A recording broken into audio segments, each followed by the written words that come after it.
Okay, guys, here we are in front of this furnace. I had a call for had a no heat call, so we came out here and we found it letting out the high pressure gas but not igniting. I determined it was because of this hot surface igniter here. It's got a small crack. I don't know if you can see, but we tested the continuity and there's no continuity between it. It was in fact getting high voltage, so it should have been glowing. So we're going to put that aside. And we have the replacement. This is a universal glowfly. We love them. They are more reliable than the old style because you can touch them or drop them and they will not care or fail prematurely due to that. So this is a universal igniter that will work on any unit. So that's why it comes with so many adapters, because all the unit cares about is that it gets a flame in front of the gas in the right placement. So any igniter will work as long as you mount it properly in front of the flame and give it the right voltage. And lucky for us, we can't really make a mistake here. It's 115 volts, and since there's only 2 wires for the old one and 2 wires on the new one, it's real simple. It doesn't even matter which way you go, just wire them together. 1 wire to each wire. So let's see which bracket we want to use. To me, it looks like we want to use this one here. We're with the homeowner here making a video, so we're explaining in case his other one over here fails, so he'll be able to do it himself. So you have a lot of kits, as you can see, sir. You know, and all you really do is you just kind of take the right kit, and you come in here and you find out which one can be screwed to the metal, and that will place the burner directly in front of the flame. And so I'm thinking it's going to be this one here, because it's a little long, and I would be correct. And you guys can see how if I screw all that together as I'm holding it, that burner will be down directly in front of the flame, where it wants to be. Is this where the gas comes out? Yes.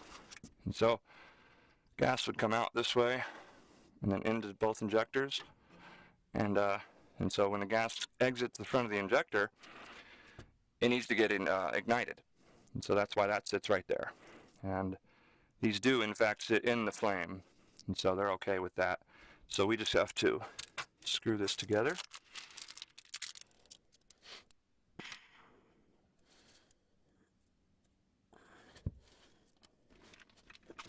Oh, we're lucky. Even have the right bit in my gun.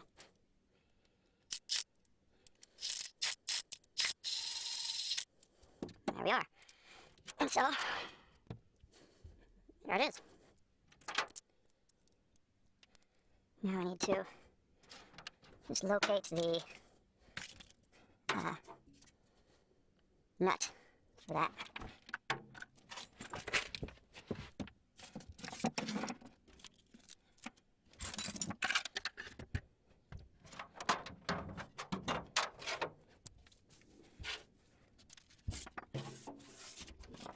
Right there? No, just looking for the little nut that screws on there. I might have another one.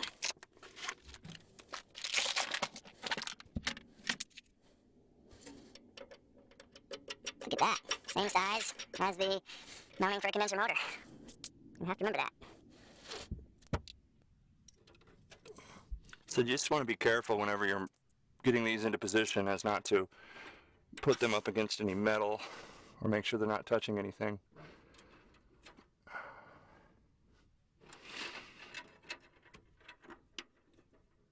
And that one unit will light up both of these? Yes, that's how it's done. You always only have one, because once the flame's on, it's going to spread.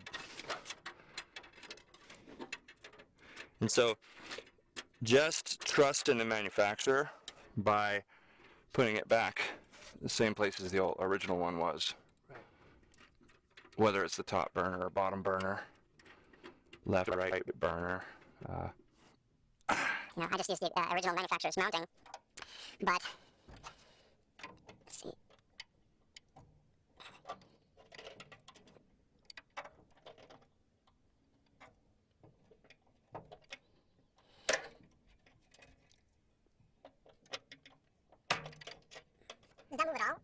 vibration or no? No. We're going to tighten it down as best we can.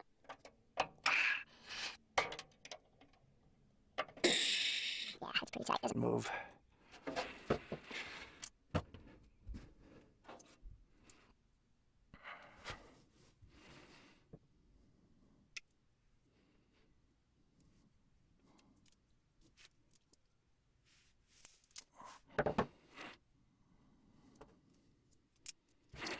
Now we're just going to connect the wiring.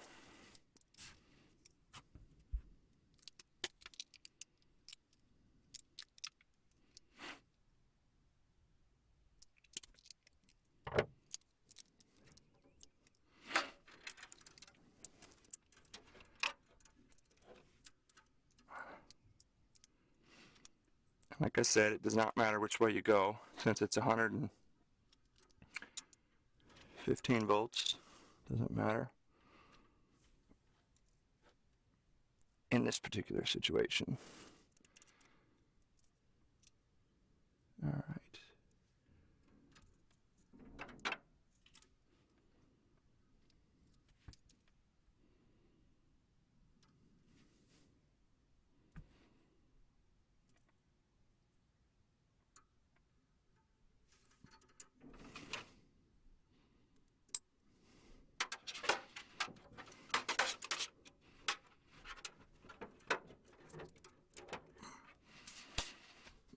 Okay, Ladder up.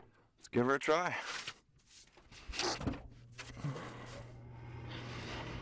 So, if you know the sequence of operation on a machine, you can always fix it. And so we know, first thing that happens is the inducer comes on, always, to send out the carbon monoxide out the exhaust.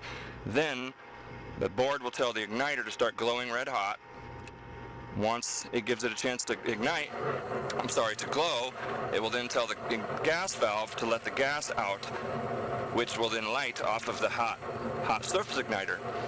Once the flame lights, that flame sensor here through this yellow wire will sense the flame, send back millivoltage to the board, telling the board, yes, we lit, and so it's okay to continue sending out gas to the gas valve.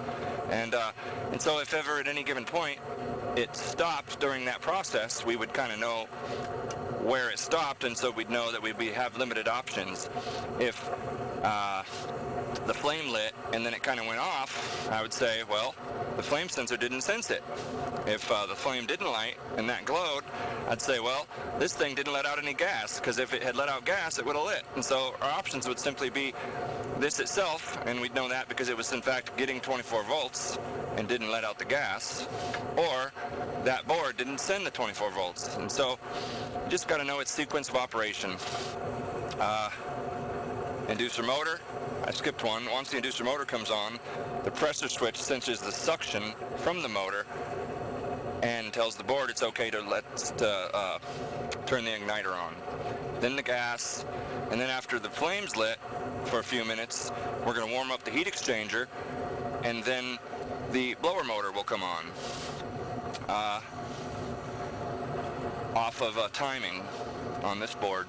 Some are off of heat, so the blower motor always comes on after a delay, some off the board on a time and some off of a heat sensor. So we are good to go. Yep. Color me impressed.